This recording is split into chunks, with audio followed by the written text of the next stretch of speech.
मैंने देखा कि आकाश से ऊपर से कोई पुंज जो है नीचे की ओर गिर रहा है।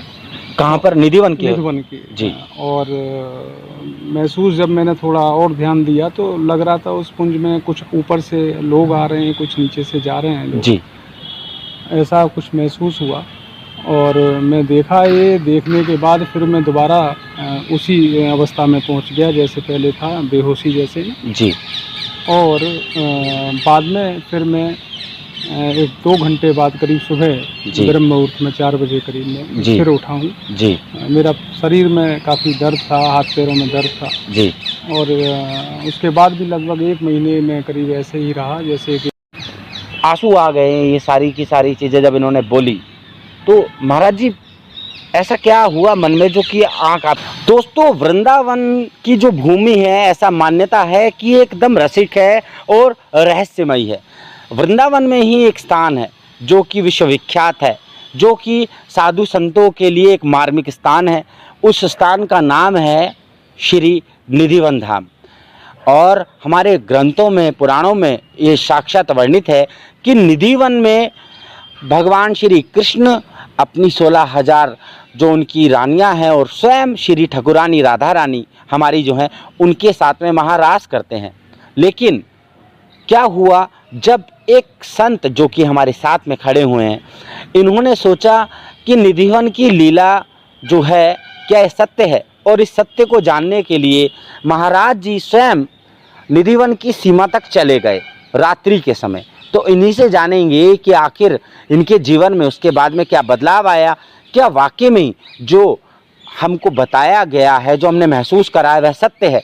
हम इन्हीं से जानेंगे। महाराज जी राधे राधे, बहुत बहुत स्वागत करता हूं आपका।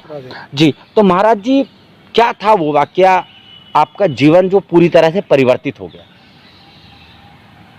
मैं अचानक मेरे मन में ऐसा कुछ रहा।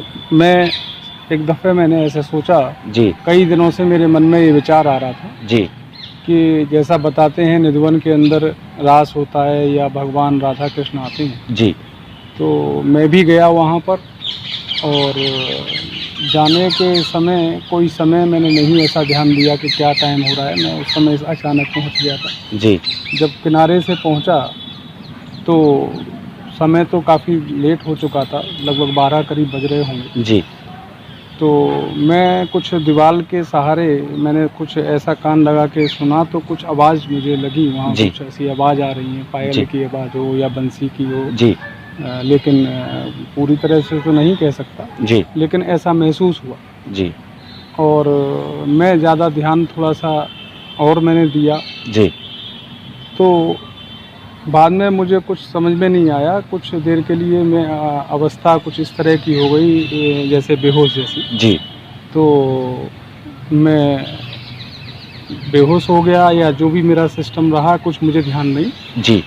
और करीब बाद में जब मैं अपने आप में थोड़ा सा आया तो मैंने टाइम देखा तो लगभग करीब 2:30 बज रहा था। मतलब आप उस टाइम से लेकर आपने जैसे समय बताया, आप 3 घंटे तक मूर्छित अवस्था में रहे। हाँ। बेहोश रहे आप। जी। जी। तो उसके बाद मैं देखता हूँ थोड़ा सा ध्यान देके, तो मैंने देखा कि आकाश से ऊपर से कोई पुंज जो है नीचे की ओर गिर रहा है। कहाँ पर? निधिवन की? निधिवन की। जी। और महसूस जब मैंने थोड़ा और ध्यान दिया तो लग रहा था उस पुंज में कुछ ऊपर से लोग आ रहे हैं, कुछ नीचे से जा रहे हैं लोग। जी। ऐसा कुछ महसूस हुआ और मैं देखा, ये देखने के बाद फिर मैं दोबारा उसी अवस्था में पहुंच गया जैसे पहले था, बेहोशी जैसे ही। जी।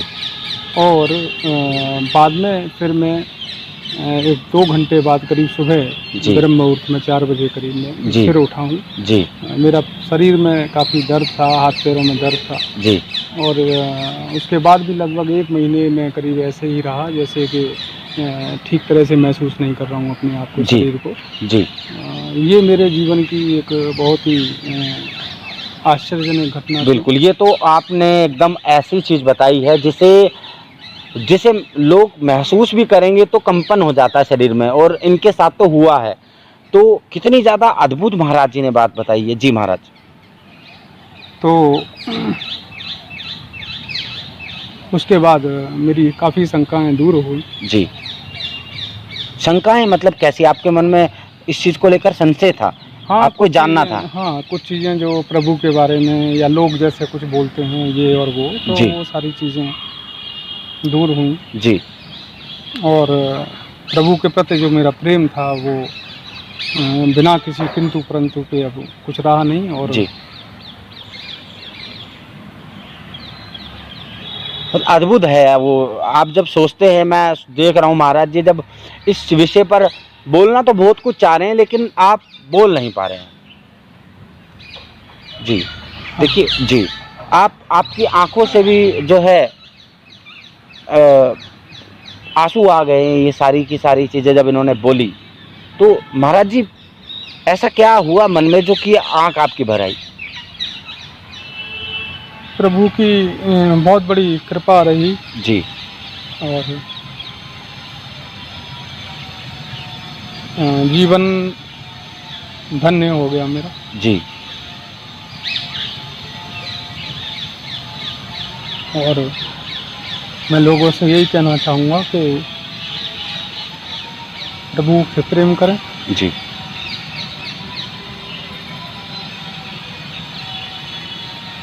उनके रास्ते पे चलें। जी। और निधुवन में दर्शन के लिए आएं। जी। तो महाराज जी कई लोग तो इस चीज़ को संशय मानते हैं कि क्या वाकई में ऐसी चीज़ है निधिवन में? कुछ लोग मूर्ख लोग हैं इस पर सवालिया निशान खड़ा करते हैं, ये हमारी सनातन संस्कृति को भी ठेस पहुंचाने की एक चेष्टा करते हैं कि कुछ नहीं है ऐसा, बस ये तो एक मायाजाल बना रखा है, ऐसा लोग बोलते हैं महाराज जी। उनके लिए आप क्या कहना चाहेंगे? गलत है ये सब कुछ, ऐसा कुछ नहीं है। जी। आज भी प्रभु आते हैं निधुवन में। जी। मुझे चाहे थोड़ी देर के लिए उन्होंने आवास दिया तो दिया उन्होंने, मैंने स्वयं देखा। जी। और गलत है लोगों का ऐसा मानना। जी। कोई भी चीज़ के लिए शंका नहीं करनी चाहिए। जी। प्रभु हैं और व्यक्ति को उनके बताए हुए मार्गों पर चलना चाहिए, सच्चाई से जीवन जीना चाहिए। जी। और महाराज जी आपके बारे में एक और बात कही जाती है महाराज जी के बारे में कि जब से इनके साथ में वो हुआ परमात्मा की कृपा से, उसके बाद से लोगों ने इनमें दैवीय शक्ति जो है महसूस करी। जिसको भी इन्होंने आशीर्वाद दिया, चाहे कोई भी हो, तो आपका आशीर्वाद फलीभूत हुआ। लोगों का ऐसा कहना है, आपके शिष्यों का कहना है कि भाई गुरुजी के पास में उस दिन, ये बात कितने वर्ष पुरानी है, कब की बात है ये करीब लगभग 10 साल हो गए। 10 साल हो गए। तो आपके शिष्यों का भी कहना है कि महाराज जी जो एक बार बोल देते हैं वो पत्थर की लकीर है, वो चीज़ होती ही होती है। लोग आपके पास में दूर दूर से आते हैं, भाई आपसे मिलने आते हैं, दर्शन करने आते हैं। तो उस टाइम से लेकर अब जीवन में क्या परिवर्तित हुआ है? किनके जीवन में? आपके जीवन में। मेरे जीवन में तो यही है कि शांति है मुझे। जी। कोई जो एक डामाडोल वाली जो स्थिति होती है वो नहीं है। जी। एक स्थिर स्थिति है। जी। प्रभु को मानने वाली स्थिति है। जी। और समाज के हर व्यक्ति को उनका वास है उनके अंदर, ऐसा मेरा ऐसा देखना हो गया है। जी। लोगों को। जी। और प्रभु के प्रति पूरी आस्था है। जी। लोगों से भी मैं यही कहूँगा, सही मार्ग पर चलें। जी। अच्छे कर्म करें। जी। और जिससे उनका जीवन सुखमय हो। जी। और ये जो कोई भ्रम फैलाते हैं इधर उधर की बातों, इस पे ना जाएं। प्रभु हैं, वृंदावन में आएँ, दर्शन करें, निधुवन में आएँ। जी। और अगर प्रभु के उसमें वो लीन होंगे, उनको ध्यान से भजन करेंगे तो उनको भी दर्शन देंगे। जी। और महाराज जी ने बताया कि उस वाक्य के बाद में एक वक्त ऐसा भी आया जब पैसों की कमी हो गई थी। महाराज जी आश्रम में भोजन कराते हैं, सारी व्यवस्था रखते हैं, लेकिन एक कमी आ गई थी जीवन में। तो आपके जीवन में कौन आए जो आपको बाद में महसूस हुआ कि ये तो ठाकुर जी थे? वो क्या था? एक समय था कि बिल्कुल भी पैसा नहीं था। जी। बिल्कुल भी। जी।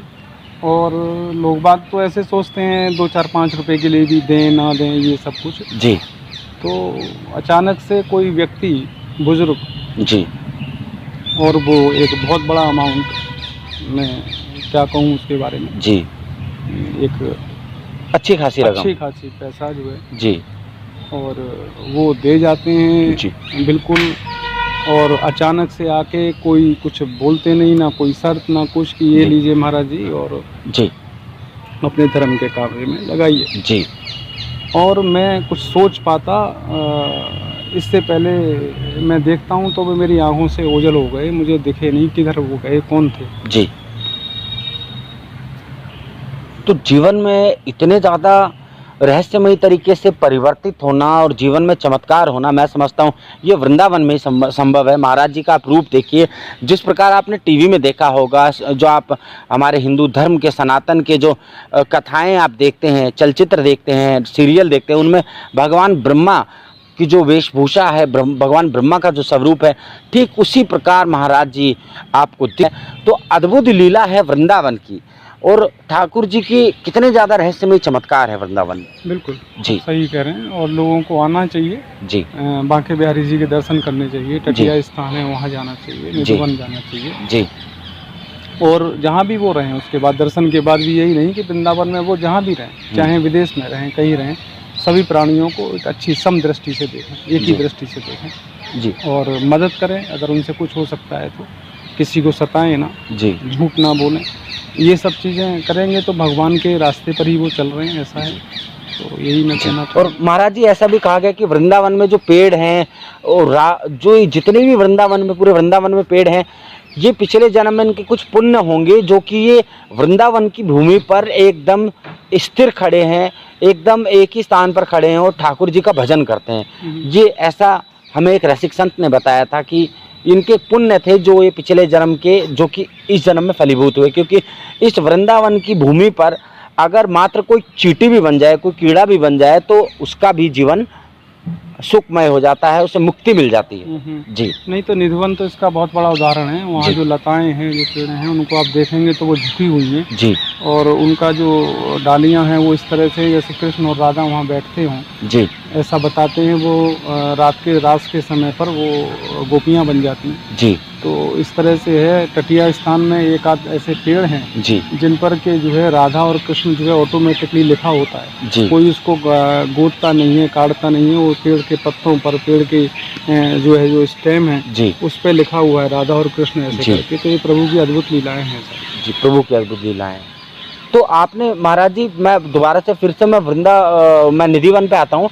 आपने जब उस पुंज को देखा तो जैसे हम सीरियलों में और जैसे हमने वर्णित है, हमने देखा है कि देवता बड़े बड़े सुंदर मुकुट पहनते हैं, जो रानियां भगवान श्री कृष्ण की थी 16,000, वह बड़ी सुंदर हैं। तो आपको क्या सब कुछ दिखा, उसको एक बार संक्षेप में बताइए। जो पुंज की जो बात कर रहे जी, हैं, पुंज की। उसमें यही लगा कि लोग ऊपर से आ रहे हैं, बड़े सुंदर लोग हैं जी, बड़े अच्छे वस्त्र पहने हुए हैं उन्होंने जी, और नीचे से भी जा रहे हैं। तो इस तरह से उसमें था। तो मुझे लगता है कि देवी देवता जो रास जो कृष्ण भगवान करते हैं उसको देखने के लिए आए होंगे और वो ही जा रहे होंगे, ऐसा मेरा अनुमान है। जी। तो ऐसा देखने को मुझे मिला, यही कहूँगा उसके बारे में। अद्भुत, यानी कि जीवन में आपका अद्भुत, आश्चर्यजनक, सबसे बड़ी घटना मेरे जीवन की। जी। अभी तक आपने ये कहीं शेयर नहीं करी थी? नहीं, कहीं शेयर नहीं की अभी तक। महाराज जी से हमने आग्रह किया, महाराज जी से जब हम मिले तो एक आध लोगों को ही पता था जो कि महाराज जी के शिष्य हैं, जो कि बाहर से आते हैं, मुंबई से हैं, अशोक जी हैं, दिल्ली से हैं, सेठ महेंद्र जी हैं। तो इन लोगों के साथ में जब मैं बैठा तो उन्होंने बताया कि हमारे गुरुजी के साथ में कुछ ऐसा हुआ जिसके बाद से उनकी जीवन शैली बदल गई, और उसके बाद में मेरा इनसे मिलना हुआ। तो बहुत कुछ अद्भुत है इस वृंदावन के रहस्यमय संसार में। महाराज जी, क्या वृंदावन को आप जान पाए अभी तक? वृंदावन को जानना इतना आसान नहीं है। बहुत सारे लोग आए हैं यहाँ पर पहले भी, आज से कई हजार वर्षों पहले भी। जी। और उन्होंने भी प्रयास किया है, लेकिन लास्ट में तो वो लोग भी यही बोलते हैं कि जीवन कम पड़ जाता है इसको अच्छी तरह से जानने के लिए। जी। लेकिन जितना वो जान पाए उन्होंने पुस्तकों में इसमें लिखा है, लोगों को बताया। जी। तो वृंदावन को जानना मैं तो कुछ नहीं हूँ उनके आगे। जी। जितना कोशिश वो लोग कर पाए हैं उन्होंने किया है, जो मैं जान पाया हूँ मैं जान पाया, लेकिन पूरी तरह तो कुछ भी नहीं। एक नाखून के बराबर ही हम लोग जान सकते हैं। वृंदावन की महिमा बहुत ज़्यादा है। जी। एक वृंदावन के बारे में कहावत है, ये वृंदावन की लीला ना जानो गुड़ को चीला। तो ये ऐसी एक बात कही है रसिक संतों ने कि वृंदावन को आप कोई गुड़ का चीला मत समझिए, बहुत ही टेढ़ी खीर है। जी बिल्कुल सत्य बात है। वृंदावन इतना इजी नहीं है, इतना आसान नहीं है जी वृंदावन को जानना। और ये तो फिर बाद में किन्हीं लोगों ने तपस्या करी है, संत मुनियों ने, तब इसको खोजा गया है। वृंदावन तो पहले पता ही नहीं था कहाँ पर है। वृंदावन का मतलब ही ये है कि वृंदा मतलब तुलसी, तुलसी का वन। जी ये आज के टाइम में आध्यात्मिक होता जा रहा है, थोड़ा सा ज़्यादा कॉमर्शियल और इस तरह की बिल्डिंग वगैरह। जी पुराने वृंदावन में जाएंगे तो कच्चे मकान हुआ करते थे, रोडें नहीं हुआ करती थी, जमुना जी का जो है रेती हुआ करती थी, जी धूल उस तरह से मिट्टी के वो रोडें हुआ करती थी, और घरों में लाइट नहीं हुआ करती थी, दीपक जलते थे। जी बड़ा सिंपल सा जीवन हुआ करता था। गऊ के जो है गोबर से लीपते थे नीचे, कोई जी। पक्के फर्श नहीं हुआ करते थे। जी संत लोगों की झोंपड़ियाँ हुआ करती थी। वो स्वरूप तो एक अलग ही स्वरूप था। जो लोग उस समय यहाँ आते थे उनको लगता था कि हम किसी दूसरी दुनिया में आ गए, जी ऐसा महसूस करते थे।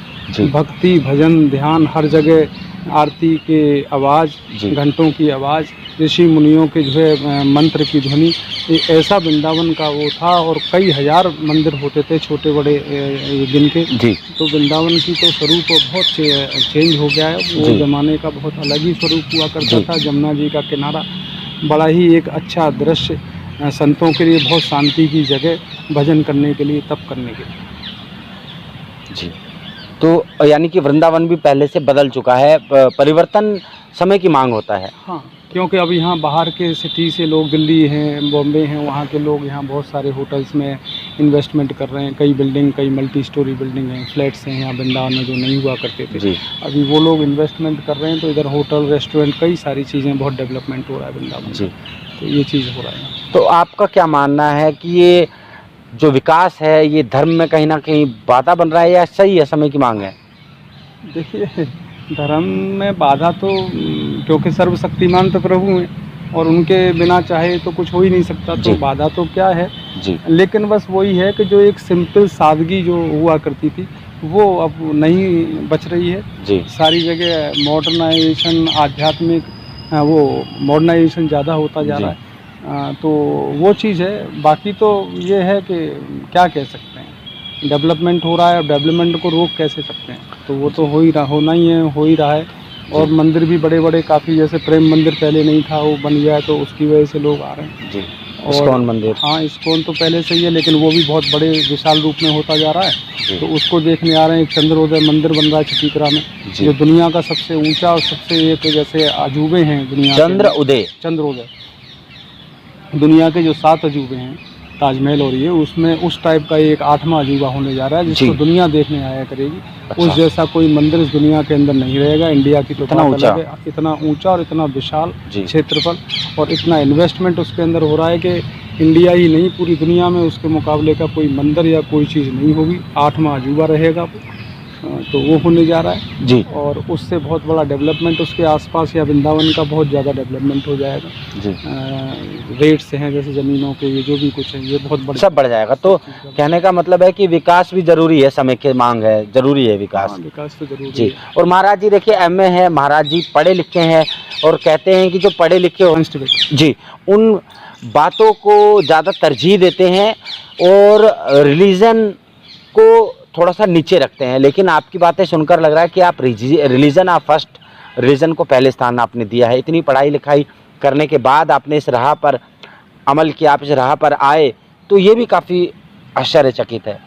बिल्कुल सही बात है। जो भी कुछ पढ़ाई लिखाई है या कोई भी चीज़ है, भगवान से ऊपर नहीं। जी और जो डॉक्टर होते हैं वो भी ऑपरेशन थिएटर में जाने से पहले भगवान से ही प्रार्थना करते हैं कि हम सफल हों अपने ऑपरेशन में। जी जबकि वो लोग पढ़े होते हैं, सब कुछ चीज़ें उनको जानी होती हैं, बहुत जी। ज़्यादा रिसर्च करते हैं, लेकिन भगवान से ऊपर वो भी नहीं है। जी और एक से एक बड़े जो है साइंटिस्ट हुए हैं, जिन्होंने शोध किया है बहुत सी चीज़ों का, एवोल्यूशन की, ये सब जो है तरक्की की वजह से हुआ है, भगवान कुछ नहीं है, ये है वो है। जी लेकिन लास्ट में आके अपनी मृत्यु से पहले उन्होंने भी उस सबको ख़त्म करके लास्ट में यही बोला है कि नहीं, हम सही नहीं थे, भगवान ही सब कुछ है। ऐसा जो है अभी तक जो मेरी नॉलेज में जो भी आया है, कहीं कोई भी कितनी जी। भी बड़ी क्लास की कोई बिल्कुल, बिल्कुल। बुक हो, बिल्कुल। उसके अंदर किसी भी साइंटिस्ट ने, चाहे अमेरिकन साइंटिस्ट हो, किसी ने ऐसा नहीं कहा। चाहे आप स्टीफन को ले लीजिए, स्टीफन हॉकिंग को ले लीजिए, या किसी भी बड़े महान तत्वदर्शी वैज्ञानिक को ले लीजिए, मरते वक्त उन्होंने यही कहा है कि कोई ना कोई सुपर नेचुरल पावर तो है जो इन सबको कंट्रोल कर रही है। कोई ना कोई नहीं, उन्होंने इस चीज़ को माना है, अपनी सारी कैलकुलेशन को उन्होंने ख़त्म किया जी। उन्होंने ये कहा है कि हम जो कैलकुलेशन कर रहे थे वो ख़त्म है जी, और जो भगवान है वो ही सब कुछ करने वाले।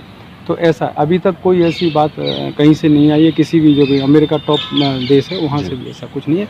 उनके सबसे बड़ी बात मैं उसके बारे में और एक क्लियर कर दूँ, जो उनकी करेंसी है डॉलर जो वो यूज़ करते हैं, आप उसके नीचे लिखा हुआ देखेंगे वी ट्रस्ट इन गॉड, तो वो भी लिखते हैं कि हम भगवान पर विश्वास रखते हैं जी। तो जब वो इसलिए लिखते हैं कि वो ऐसा मानते हैं उनकी। अच्छा, डॉलर के नीचे देखिए, ये भी एक अद्भुत बात है, मेरे ख्याल से कहीं कम लोगों को पता होगा कि डॉलर के नीचे अमेरिका इस बात की जो है पुष्टि करता है कि बड़े शब्दों में लिखा हुआ है वी ट्रस्ट इन गॉड, वो लिखते हैं इस बात को कि हम भगवान पर विश्वास रखते हैं। इतना बड़ा संपन्न शक्तिशाली देश जो कि टेक्निकल से ले लीजिए आप, और हर चीज़ में आगे है, टेक्निक हो या फिर हर चीज़ में वह आगे है, इस वक्त बहुत आगे है। तो वो भी अगर इस बात को मानता है तो, और देखिए इस्कॉन मंदिर में आप चले जाइए, अमेरिका, रशिया, यहीं के ही आपको ज़्यादातर देखने को आपको मिलेंगे। अमेरिका के अंदर बहुत बड़ी ज़मीन इस्कॉन के पास है, कृष्ण भक्तों के पास है, एक अलग से उन्होंने वहाँ पर वृंदावन बसाया हुआ है अमेरिका के अंदर, इतनी बड़ी जगह दी हुई है अमेरिका ने जी। उसको दो दुनिया से देखने आते हैं, वहाँ पर कल्चर सारा इंडियन है, संस्कृत में पढ़ाई होती है, और गुरुकुल में बच्चे पढ़ते हैं, और खेती बाड़ी होती है, और वही जो आज से हज़ारों साल पहले का जो माहौल था वो उस गांव में मौजूद है। और यह जो गांव है ये यूरोप के किसी देश में है, माफ़ी चाहता हूँ अमेरिका के अंदर यहाँ यूरोप में है ये देश। यूरोप में तो और जगह कई, आज विश्व के अंदर कोई भी देश ऐसा नहीं है, लगभग सभी देशों के अंदर भगवान कृष्ण के मंदिर हैं जी। अमेरिका के अंदर बहुत सारे मंदिर हैं भगवान कृष्ण के जी। उसमें से एक लैंड, एक जो है बहुत बड़ा जो है एक हिस्सा कहें तो एक छोटा मोटा स्टेट वो अमेरिका ने दिया हुआ है या लोगों ने लिया हुआ है। वहाँ सिर्फ कृष्ण भगवान के ही सारा कुछ है, उनकी ही सारी चीज़ें होती हैं जी, उन्हीं की सारी चीज़ें। हाँ, और यूरोप में और ये जो और भी देश हैं उनमें तो है ही कृष्ण भगवान के मंदिर जी, और भक्त भी हैं। आज के टाइम में लगभग कोई देश ऐसा नहीं है जहाँ कृष्ण भगवान के भक्त ना हो जी, ऐसा है जी। तो आपने सुना महाराज जी को, काफ़ी सम्यक वाणी, अद्भुत चमत्कारिक इनके पास में कई ऐसी चीज़ें हैं जो कि अद्भुत हैं, अलौकिक है। तो अगर आपको महाराज जी से मिलना है तो आप वृंदावन में आ सकते हैं। महाराज जी आप कहाँ पर दर्शन देंगे, कहाँ मिलेंगे आप इन्हें? मैं आपको अपना नंबर दे दूंगा जी, तो मोबाइल नंबर पर कांटेक्ट मुझे करना जी। मोबाइल नंबर पर आप कांटेक्ट, क्योंकि महाराज जी आश्रम में कम रहते हैं और भीड़ की वजह से तब नहीं हो पाता, तो इस वजह से ये थोड़ा सा कतरा रहे हैं। लेकिन आप इनका जो नंबर है, जो इनका कंट्रोल में रहता है, इनके पीए के पास रहता है, उस नंबर पे आप संपर्क करके महाराज जी से आप मिल सकते हैं। तो काफ़ी अच्छा लगा महाराज जी की वाणी सुनकर, महाराज जी के दर्शन प्राप्त करके। तो इसी के साथ में आप सभी को भी मैं प्रणाम करता हूं, आपका प्यार मिल रहा है तो सभी मित्रों को, बहनों को, भाइयों को और माताओं को राधे राधे।